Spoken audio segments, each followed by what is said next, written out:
Hi மக்களே, இன்றைக்கி நான் உங்களுக்கு ஒரு சின்ன ஸ்டோரி சொல்ல போகிறேன்.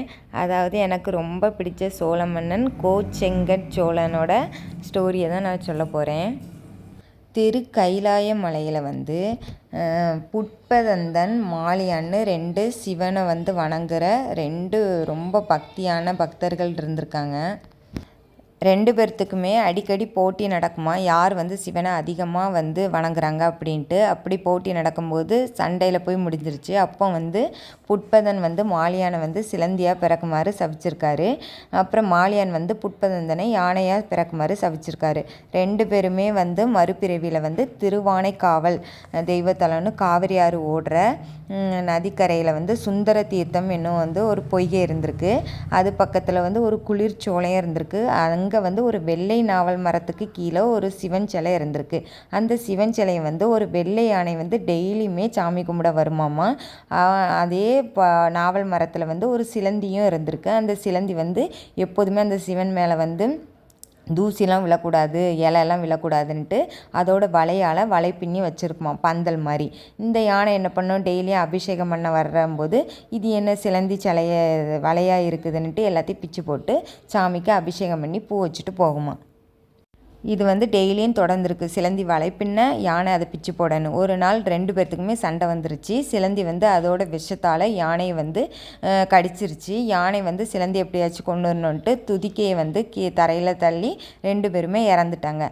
ஆனால் இதில் யார் மேலே தப்புன்னா சிலந்தி மேலே தான் தப்பு. அதுதான் யானையை இது பண்ணனால யானைக்கு மோட்சம் கொடுத்து சிலந்தியை மறுபிறவியில் ஒரு சோழ வம்சத்தில் பிறக்க செஞ்சுருக்காரு கடவுள். சோழ மன்னனான சுபதேவன் அவங்களோட மனைவி கமலாவதி அவங்க 2 பேர்த்துக்குமே குழந்தை இல்லைன்னு சிதம்பரம் நடராஜர் கோயிலில் பிரார்த்தனை செஞ்சு அவங்களுக்கு குழந்தை வரம் கிடச்சிருக்கு. அதாவது இந்த சிலந்தி தான் குழந்தையாக அவங்க வயிற்றில் கருவுட்டுருக்கு.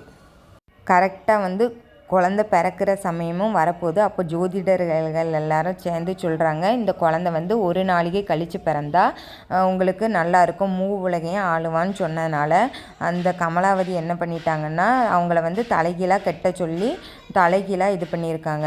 அதனால் ஒரு நாளிகை கழித்து பிறந்தனால அந்த பையன் கண்ணில் எல்லா பிளட்டும் இதாகி கண் ரெட் கலரில் இருந்திருக்கு.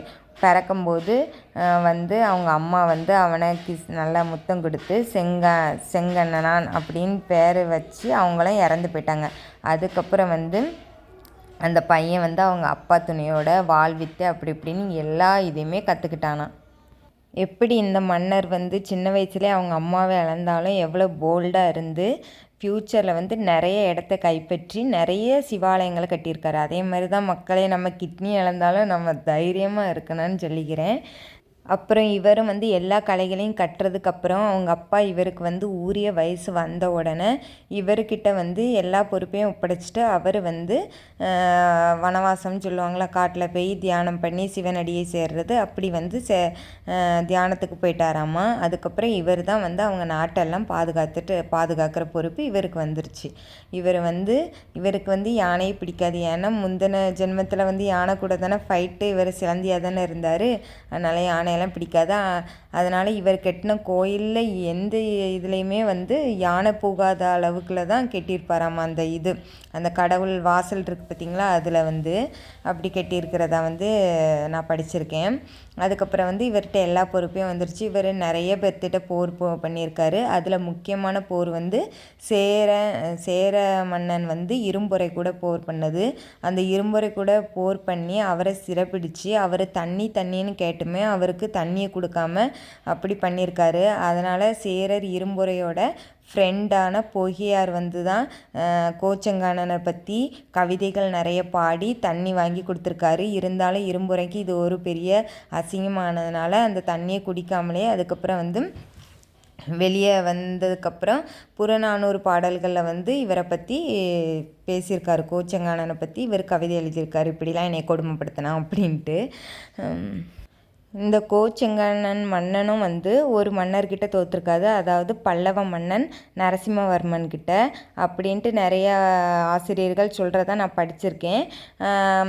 அந்த தோல்விக்கு அப்புறம் வந்து இவர் வந்து நிறைய சிவாலயங்களை கட்டுறதுக்கு வந்து போயிட்டார். ஏன்னா நம்ம ரொம்ப சிவபக்தியில் இறங்கிட்டார். அவர் வந்து 70 சிவாலயங்களை கட்டியிருக்காராமா. எல்லா கோயில்கள்லேயுமே வந்து அந்த யானை வந்து உள்ளே போகாதபடி அந்த கருவறை இருக்குது பார்த்திங்களா, அதுக்குள்ளே வராத மாதிரி நிறைய கோயில்களை கட்டியிருக்காராமா. இவர் இப்படி நிறைய சிவாலயங்கள் கட்டினனால இவரை வந்து திருமாட கோயில் கோச்செங்கன்னு அழைக்கிறாங்க. இவர் வந்து பெருமாளுக்கும் 3 கோயில் கட்டியிருக்காரு. அவர் கட்டின கோயில்களே பிரபலமான வந்து திருநெற்றியூர் மாடக்கோயில், திருவாரூர், திருவனைக்காவல், இப்படி 3 இடத்துல வந்து பிரபலமான இவர் கட்டின கோயில் இருக்குதான். அதனால் அந்த பக்கம் இருக்கிறவங்க கண்டிப்பாக பசங்களை கூட்டிகிட்டு போய் காமிங்க மக்களே. நம்மளோட முன்னோர்கள் எப்படிலாம் வாழ்ந்து போர் புரிஞ்சு எவ்வளோ கோயில்கள்லாம் கட்டியிருக்காங்க. நம்ம வெளிநாட்டில் போய் ஃபஸ்ட்டு வந்து சுற்றி பார்க்குறத விட ஃபஸ்ட்டு தமிழ்நாட்டில் எவ்வளவோ சிற்பங்கள் பழைய நினைவு சின்னங்கள்லாம் இருக்குது. அதை வந்து பசங்களுக்கு கண்டிப்பாக காமிச்சு கொடுங்க. அதுக்கப்புறம் வெளிநாட்டுக்கெல்லாம் போய் சுற்றி காட்டுங்க. ஃபஸ்ட்டு தமிழ்நாட்டில் இருக்கிறத நம்ம வந்து பசங்களுக்கு காமிச்சு கொடுத்துடணும்.